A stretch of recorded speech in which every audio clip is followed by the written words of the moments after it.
Hello दोस्तों, आपका Mohammad study में स्वागत है। आज हम पढ़ेंगे अध्याय 2 जो है हमारा बहुपद, और उसमें हम प्रश्नावली 2.2 को स्टडी करेंगे। और जो मेन हमारा टॉपिक रहेगा वो रहेगा बहुपद के शून्यांकों और गुणांकों में संबंध हमें स्थापित करना। मान लो बहुपद के शून्यांक कौन कौन से हैं, अल्फा, बीटा एंड गामा। इसका किसके साथ संबंध की बात कर रहा है, ये उसके गुणांकों का, ए बी सी डी जो गुणांक रहेंगे बहुपद के, इनमें क्या रिलेशन है आपस में, शून्यांकों का और गुणांकों के बीच में क्या रिलेशन है, उसको हम इस प्रश्नावली 2.2 में स्टडी करेंगे। ठीक है। और जो बेसिकली हम इस वीडियो में इसका थ्योरी पार्ट, प्रश्नावली 2.2 का थ्योरी पार्ट एंड इसके उदाहरण उनको देखेंगे। और जो इसके प्रश्नावली 2.2 के क्वेश्चंस रहेंगे वो हमारे नेक्स्ट वीडियोस में रहेंगे। ठीक है, चलिए फिर स्टार्ट करते हैं। थ्योरी पार्ट में हम देखते हैं कि रैखिक बहुपद का शून्यांक कैसे निकालते हैं। मान लो अगर हमारे सामने एक रैखिक बहुपद दे रखा है ax प्लस बी, ये हमारे पास एक रैखिक बहुपद है, तो उसका शून्यांक कैसे निकालेंगे। शून्यांक निकालना मतलब क्या होता है कि ये जीरो के बराबर होता है किस x की वैल्यू के लिए। हमने क्या किया, ये बहुपद था, इसको जीरो के बराबर कर दिया। अब जब इसमें से x निकालोगे तो क्या निकलेगा, b इधर जाएगा तो माइनस बी, जब a इधर था तो a भाग में जाएगा, माइनस बी बाई ए रहेगा। यही तो इसका शून्यांक है, जो x की वैल्यू इस टाइम पे जब बहुपद जीरो हो जाता है। तो रैखिक बहुपद के लिए शून्यांक की वैल्यू क्या आ गई, x लिखो या इसको अल्फा लिख दो आप। ठीक है, alpha is equal to x. Alpha मतलब x की वो मान जहां पर बहुपद की वैल्यू है वो जीरो आ जाती है। ठीक है। फॉर एग्जाम्पल अगर हम एग्जाम्पल लें, हमारे पास एक बहुपद है x प्लस थ्री, तो इसका शून्यांक क्या होगा। हम क्या करेंगे, x प्लस थ्री को जीरो के बराबर कर देंगे, जो x की वैल्यू आती है उस टाइम पे माइनस थ्री। तो ये माइनस थ्री वाली जो वैल्यू है यही शून्यांक है। यही क्या है, शून्यांक। जो x की वैल्यू बहुपद जीरो होने पे आती है, जैसे ये माइनस थ्री, ये शून्यांक है। इसी टाइप से अगर 2x प्लस फाइव है, तब आपका शून्यांक क्या होगा, इसको जीरो के बराबर कर दो, x is equal to minus five by two. अगर a बाई बी से देखा तो ये आपका क्या है, a is equal to two है, ये b is equal to five है। अगर डायरेक्टली मैं इस टाइप से नहीं लिखूं तब शून्यांक कैसे करूंगा, x is equal to minus B by A करूंगा मैं, एंड माइनस बी क्या है, minus five by A two. तब भी ये और ये सेम ही आ रहा है। तो रैखिक के लिए इजीली है, आप जो बहुपद दे रखा है उसी को इक्वल टू जीरो कर दो और x की वैल्यू निकाल दो, वही आपका एक तरीके से उसका शून्यांक है। और जब द्विघात में जाएंगे तो थोड़ा सा कॉम्प्लिकेटेड हो जाता है, इसलिए ये फॉर्मूले आपको द्विघात के लिए याद करने पड़ेंगे, रैखिक के लिए जरूरी नहीं है। ठीक है, चलिए फिर द्विघात बहुपद के शून्यांकों और उसके गुणांकों में संबंध। शून्यांक अल्फा बीटा, इसका और गुणांक ए बी एंड सी में क्या संबंध है उसको देखते हैं। मान लो आपके सामने एक जो द्विघात बहुपद है वो दे रखा है, P X is equal to A X square plus B X plus C. इसमें a not equal to zero होना चाहिए। ऐसा क्यों होता है, क्योंकि अगर आपका a जीरो हो गया तो ये द्विघात होगा ही नहीं, ये क्या बन जाएगा, रैखिक बहुपद बन जाएगा। इसलिए a जीरो नहीं होना चाहिए। द्विघात होने के लिए एक एक्स स्क्वायर होना जरूरी है, इसलिए a not equal to zero होना चाहिए द्विघात बहुपद के लिए। ठीक है, ये कंडीशन इसलिए इंपॉर्टेंट है। इस द्विघात बहुपद से जब सोल्व करते हैं तो हमें जो शून्यांकों का योग है अल्फा प्लस बीटा, वो किसके बराबर मिलता है, माइनस बी बाई ए के बराबर। बी आपको पता है ये वाला, और ए ये, ठीक है, माइनस बी बाई ए के बराबर मिलता है इनका योग, और इनका जो गुणा रहता है वो सी बाई ए के बराबर रहता है। इस ए का भाग इस सी में आएगा तो इसके बराबर ये इसका गुणनफल रहेगा। ठीक है, अब ये होता कैसे है उसको देखते हैं। मान लो आपके पास एक बहुपद है, उसके जो शून्यांक है वो क्या है, अल्फा एंड बीटा है। उसके शून्यांक अल्फा एंड बीटा है। ठीक, तो आप उस बहुपद को कैसे लिखोगे, अल्फा अगर बीटा को मैं लिखता हूं तो एक्स माइनस अल्फा ये लिख सकता हूं, मल्टीप्लाई एक्स माइनस बीटा ऐसे लिख सकता हूं, इज इक्वल टू, आप जीरो बोल दो, जब जीरो के बराबर होता है तब कंडीशन यही होती है, x minus alpha bracket x minus beta. और जब इस इक्वेशन को मैं सोल्व करता हूं तो x minus alpha multiply x minus beta is equal to zero. अगर इसका मल्टीप्लाई करूंगा तो मैं एक्स का एक्स के साथ मल्टीप्लाई क्या हो जाएगा, आपका एक्स स्क्वायर, अल्फा का एक्स के साथ मल्टीप्लाई क्या हो जाएगा, एक्स अल्फा, एंड इस एक्स का इस बीटा के साथ मल्टीप्लाई हो जाएगा माइनस बीटा एक्स, एंड जब अल्फा का बीटा के साथ मल्टीप्लाई होगा तो माइनस माइनस क्या हो जाएगा प्लस अल्फा बीटा, ये आपका इजिकल टू 0 आ जाएगा। अगर मैं माइनस एक्स को कॉमन ले लेता हूं तो क्या हो जाएगा, ये अल्फा प्लस बीटा हो जाएगा, क्योंकि जब माइनस बार आ रखा है, ठीक है।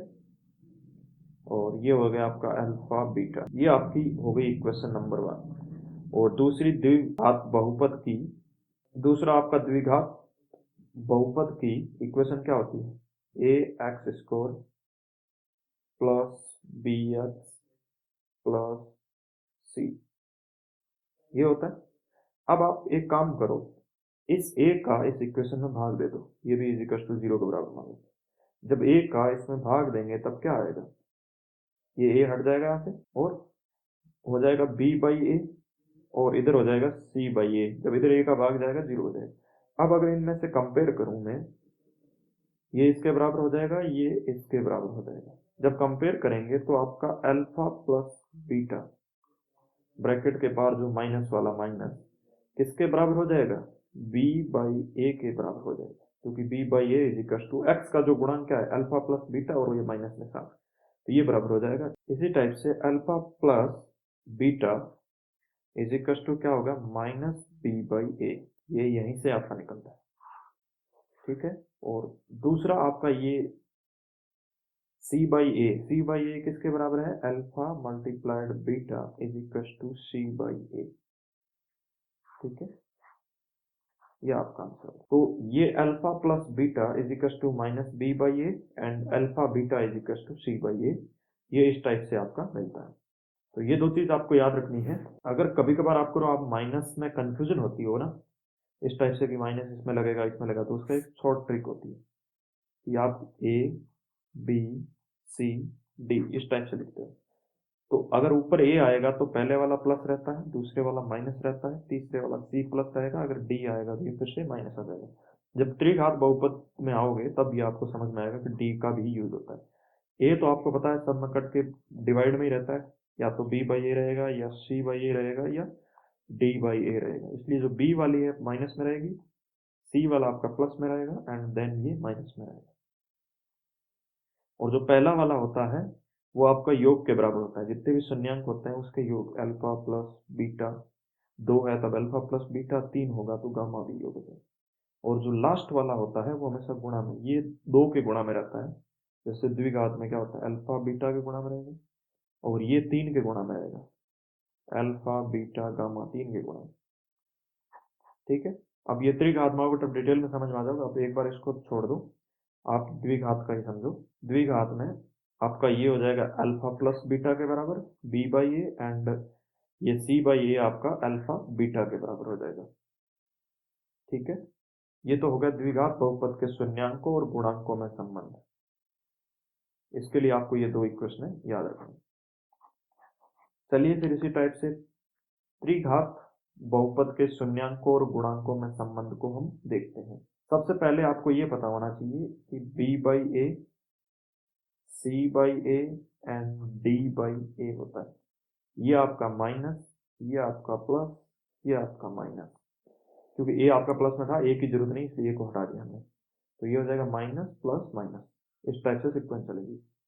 त्रिघात के लिए b बाई ए आपका क्या हो जाएगा, योग होता है, ये तो alpha plus beta plus gamma, ये ऑलरेडी आपको दे रखा है।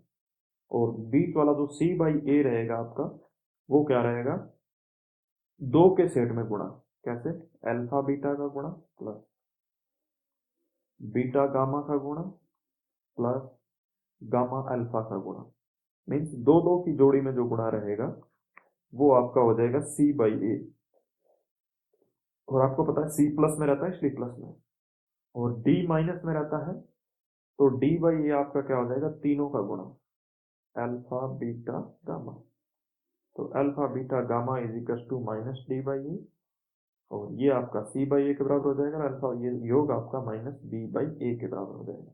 और इसमें भी सेम कंडीशन है, जब आपका ये पॉलिनोमियल होगा A X cube B X square plus C X plus D, A not equal to 0 होना चाहिए, क्यूब आपका रहना चाहिए, ये 0 के गुणा में नहीं होना चाहिए। जब ये 0 के गुणा में हो जाएगा तो ये क्यूब हट जाएगा, और ये द्विघात समीकरण बन जाएगा, इसलिए a नॉट इक्वल टू 0 रहता है। ठीक है, चलिए फिर इसके एग्जांपल्स करते हैं, उदाहरण, तब आपको और डिटेल में समझ में आ जाएगा। इसका फर्स्ट उदाहरण क्या है कि द्विघात बहुपद आपको ये दे रखा है। द्विघात बहुपद क्या दे रखा है, x² प्लस 7x प्लस 10। इसके आपको क्या करना है, शून्यांक ज्ञात करना है। उसके बाद क्या करना है, शून्यांकों और गुणांकों में संबंध की सत्यता की जांच करनी है कि इसके संबंध सही है या नहीं है, गुणांकों जो फॉर्मूले के हिसाब से, तो वो जांच करना है। पहले तो आप इसके शून्यांक ज्ञात करना है। अब शून्यक ज्ञात करने के लिए आपको एक चीज हमेशा पता रहनी चाहिए, अगर द्विघात समीकरण है और इसके जो शून्यंक है ये ज्ञात करने हैं, तो आपको जो बीच वाली संख्या होती है उसको इस हिसाब से टुकड़े करो उसके कि योग b के बराबर रहे और जो गुणा है वो आपका a और c के मल्टीप्लाई के बराबर हो। ठीक है, जैसे 7 को मैं 2 टुकड़ों में तोड़ सकता हूँ 5 प्लस 2 में।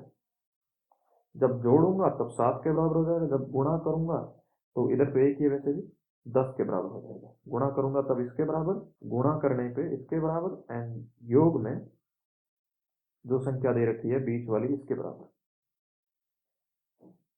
तब मैं इस इक्वेशन को कैसे लिख दूंगा, x² प्लस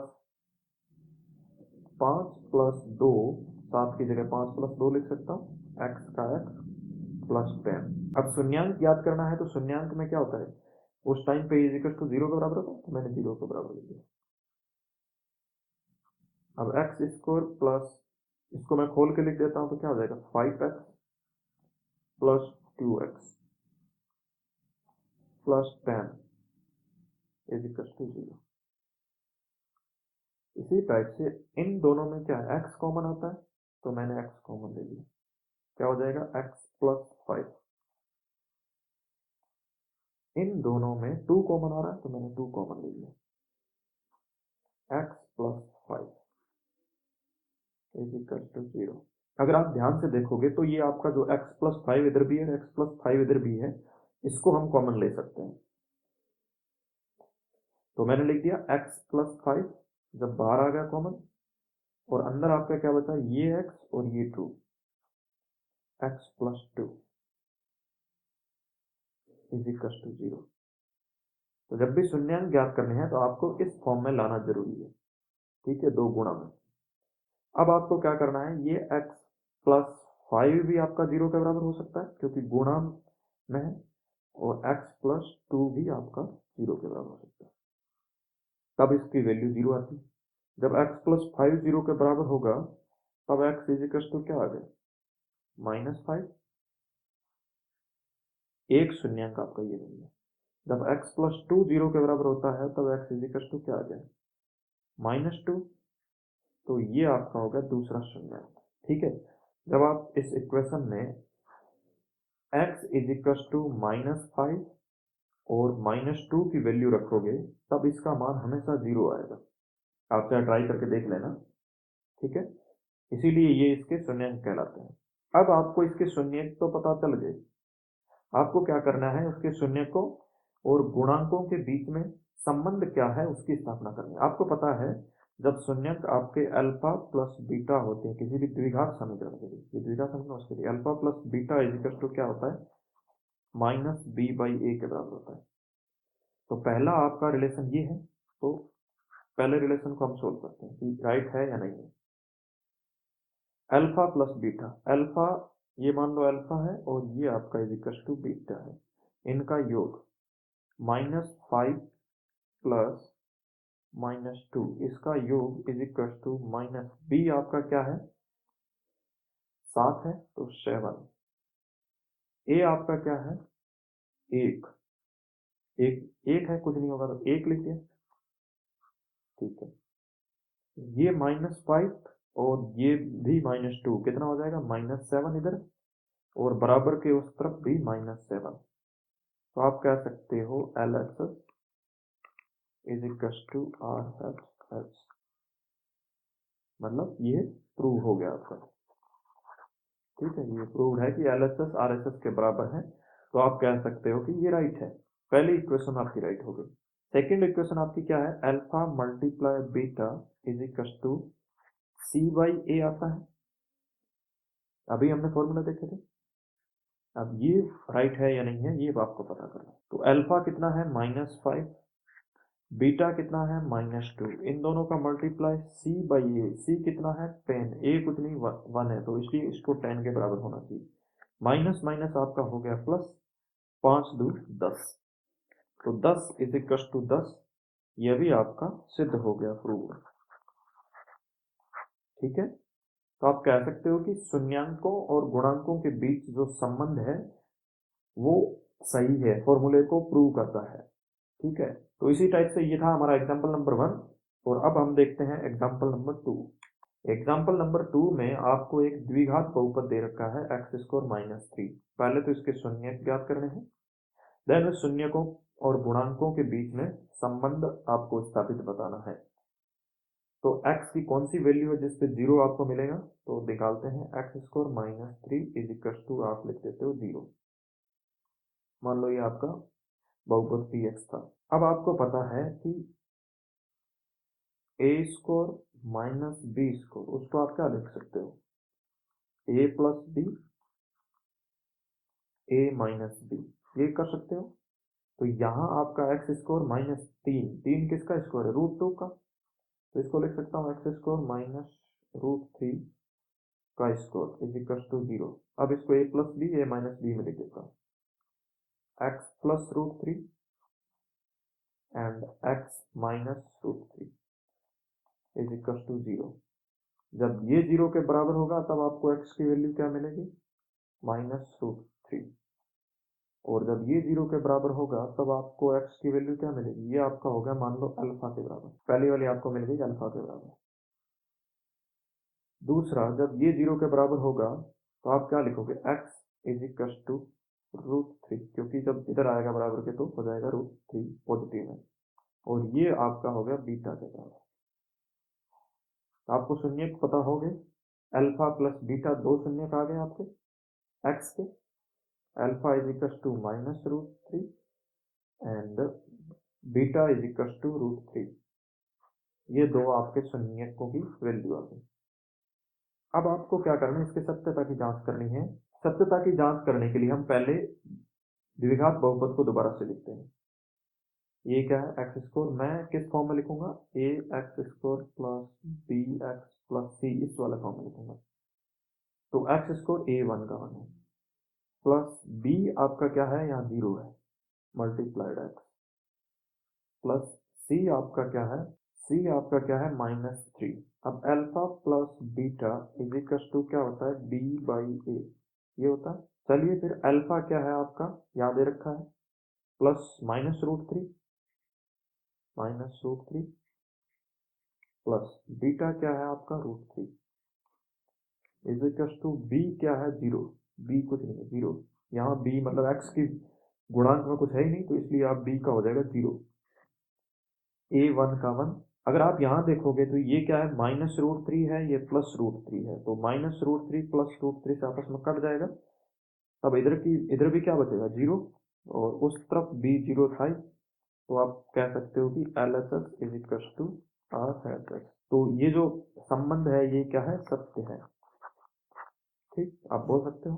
दूसरा, इनका संबंध क्या है, अल्फा गुणा बीटा = c/a, दूसरा रिलेशन ये होता है। चलिए फिर मल्टीप्लाई करके देखते हैं अल्फा इंटू बीटा का। तो अल्फा क्या है, -√3, बीटा आपका क्या है, √3, इसका गुणा किसके बराबर होना है, c/a, c आपका क्या है, ये 3 -3, किसके बराबर होना चाहिए, -3। ये निशान भी हमेशा आपको निशान भी हमेशा साथ में लेना है, तो -3/a, a क्या है 1, a क्या है 1।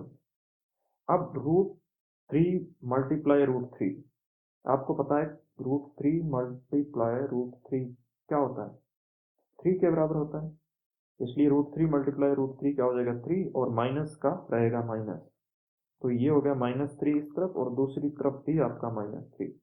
तो आप बोल सकते हो LHS = RHS, और ये संबंध भी आपका सत्य है, राइट है। जांच में सही पाएगा कि संबंध राइट है। ठीक है, या उसको आप प्रूव भी लिख सकते हो।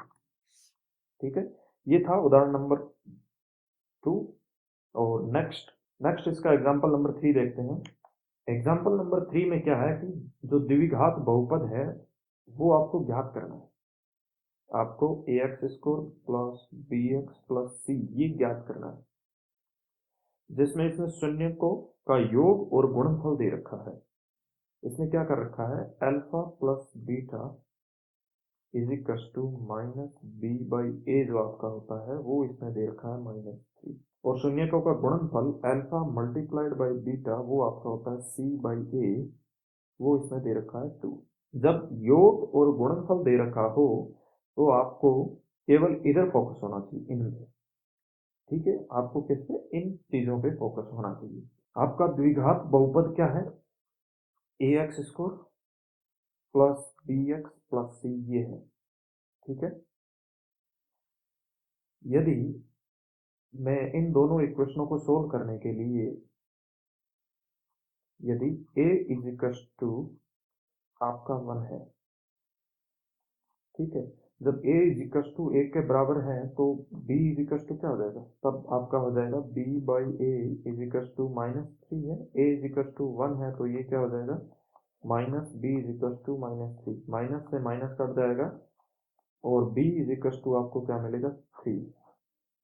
ठीक है, तब आपको क्या मिल गया, b इज इक्वल टू 3। इसी तरह से c इज इक्वल टू क्या मिलता है वो देखना है। ये इक्वेशन लेंगे c इज इक्वल टू के लिए, c by a is equal to 2। a is equal to जब 1 है, इसकी वैल्यू आप रख दोगे 1, तो ये क्या हो जाएगा c इज इक्वल टू 2। तो आप लिख सकते हो c इज इक्वल टू 2 है। अब इस चीज का, अब इसका यूज कहाँ करेंगे हम, इस द्विघात समीकरण, जब द्विघात समीकरण में a b c की वैल्यू हम पुट करेंगे, a इज इक्वल टू 1 है तो क्या हो जाएगा x square, b is equal to 3 है तो 3x, c is equal to 2 है तो 2। तब ये आपका द्विघात समीकरण होगा। द्विघात समीकरण बोलो, द्विघात बहुपद बोलो, वो आपका ये होगा x square plus 3x plus 2। यही आपको इनमें ज्ञात करना था। चलिए दोस्तों, अब लास्ट एग्जाम्पल हम देखते हैं, एग्जाम्पल नंबर 4। एग्जाम्पल नंबर 4 क्या है, त्रिघात बहुपद। त्रिघात बहुपद इसमें क्या दे रखा है, px is equal to 3x cube minus 5x square minus 11x minus 3। इसके शून्यक दे रखे हैं 3 माइनस 1 माइनस 3। अब इनकी जांच करनी है कि ये जो शून्यक है ये राइट है या नहीं है। शून्यक का क्या मतलब होता है, जब इन x की वैल्यू आप यहाँ पुट करोगे इन शून्यकों की, तो इसके इक्वल टू में क्या आना चाहिए, 0 आना चाहिए, तभी ये शून्यक राइट होगा। या अगर मैं ये 3 की वैल्यू या -1 की वैल्यू या -1/3 की वैल्यू इसमें पुट करूंगा तो इसकी वैल्यू 0 आनी चाहिए, तभी ये शून्यक होगा हमारा। तो अब जांच कर लेते हैं कि ये शून्यक है कि नहीं। हम फर्स्ट क्या करते हैं, x इज इक्वल टू 3 लेके चलते हैं। जब x is equal to 3, x की वैल्यू 3 हम इक्वेशन मान लो इस 1 में डाल देते हैं, तो हमारा क्या हो जाएगा, px is equal to 3 bracket 3 का क्यूब माइनस 5 x की जगह 3 का स्क्वायर माइनस 11 x की जगह 3 एंड -3। ठीक है, ये आपका इज इक्वल टू 0 के बराबर आना चाहिए।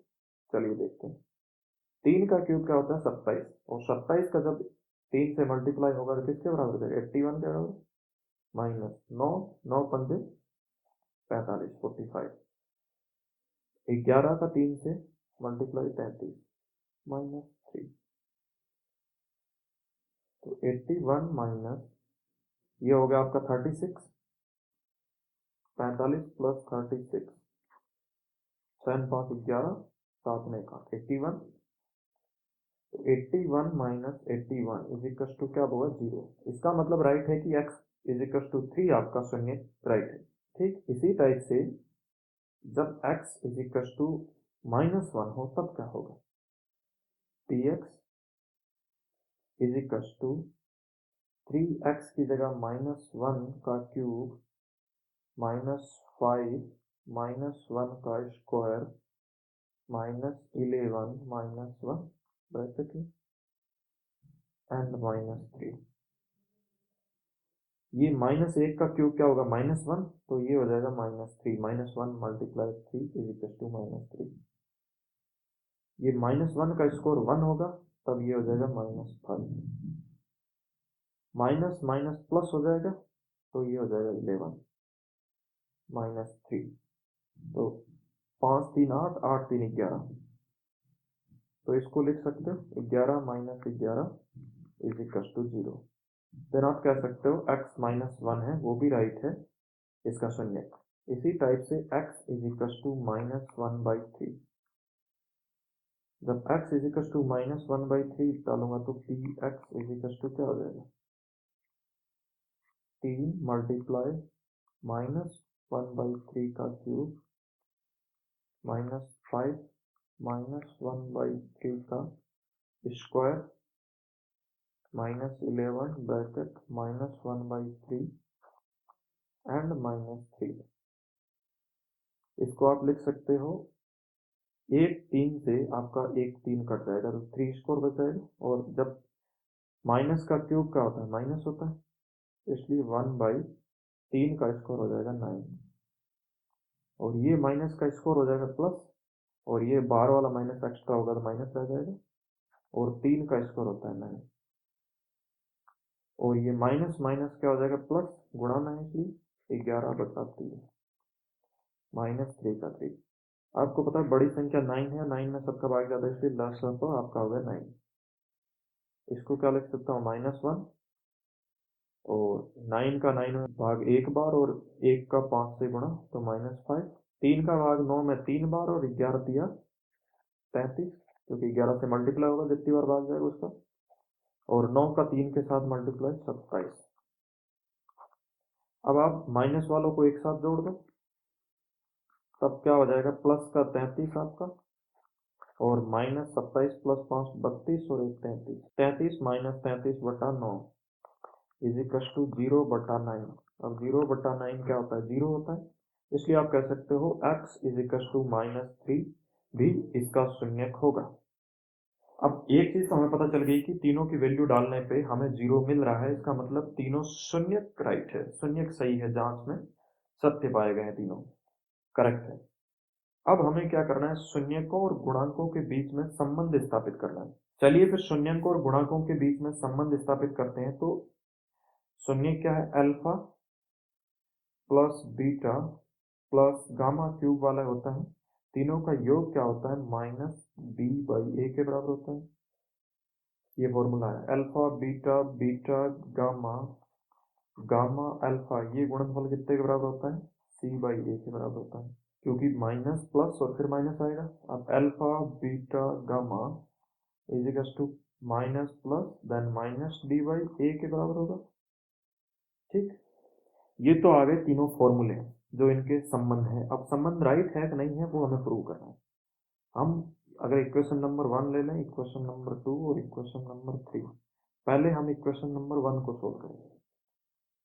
1 में क्या है, तीनों शून्यकों को हम जोड़ेंगे, कैसे कि 3 प्लस -1 प्लस -1/3, ये इसका योग इज इक्वल टू किसके बराबर आएगा, -b/a।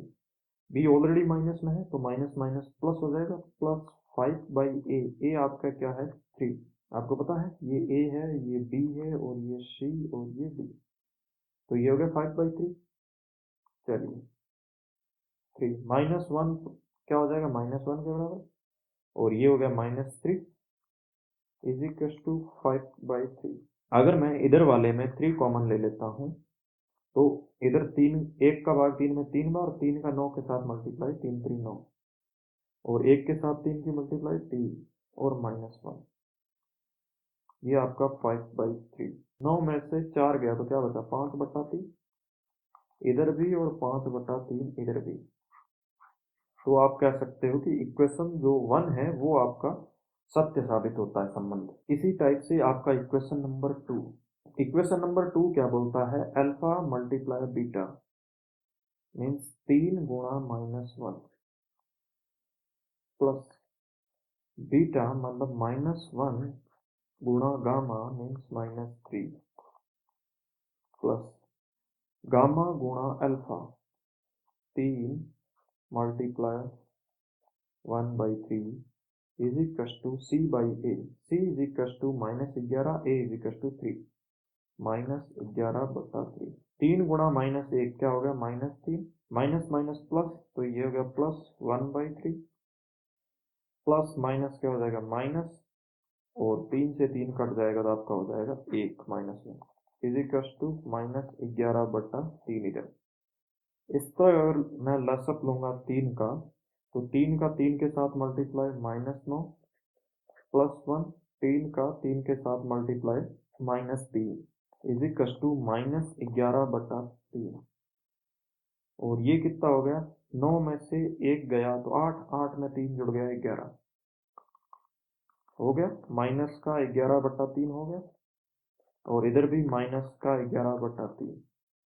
जब ये दोनों साइड में देखता हूं तो मुझे पता चलता है कि इक्वेशन नंबर 2 है वो भी संबंध है वो सत्य है। हमारा इक्वेशन नंबर 1 का संबंध भी सत्य हो गया, 2 का भी सत्य हो गया। अब इक्वेशन नंबर 3 क्या बोलती है? इन तीनों का गुणनफल। गुणनफल मीन्स 3 गुणा -1 गुणा -1/3 is equal to -d। d क्या है? -3 is equal to -d। d क्या है? -3। a क्या है? आपका 3। माइनस का माइनस से गुणा हो जाएगा प्लस, और इस 3 से ये 3 कट जाएगा, तो ये, और 1 का 1 के साथ गुणा क्या होगा? 1, माइनस माइनस प्लस होगा इसलिए प्लस, और यह माइनस गुणा माइनस प्लस हो जाएगा, 3 से 3 कट जाएगा तो 1, तो 1 इज इक्वल टू 1। हम बोल सकते हैं कि इक्वेशन जो 3 है वो भी सत्य है। ठीक है, तो उसकी सत्यता की जांच में हम बोल सकते हैं कि ये भी उसको इक्वेशन को प्रूव करती है, इसलिए ये भी सत्य है। तो हमने तीनों इक्वेशनें भी प्रूव कर ली। तो इसी टाइप से हमारा ये जो एग्जाम्पल नंबर 4 है वो हमने सोल्व किया। और नेक्स्ट जो हमारा वीडियो रहेगा वो प्रश्नावली 2.2 के क्वेश्चंस में रहेगा। किस पे रहेगा? उसके डिटेल क्वेश्चंस को सोल्व करेंगे अगले वीडियो में। इस वीडियो में हमने प्रश्नावली 2.2 का थ्योरी पार्ट और उदाहरण सारे सोल्व किए हैं। धन्यवाद दोस्तों एमओएम स्टडी से जुड़ने के लिए, और आप एमओएम स्टडी को चैनल को जरूर सब्सक्राइब कीजिए ताकि आपके पास सबसे पहले वीडियो पहुंचे। जय हिंद दोस्तों।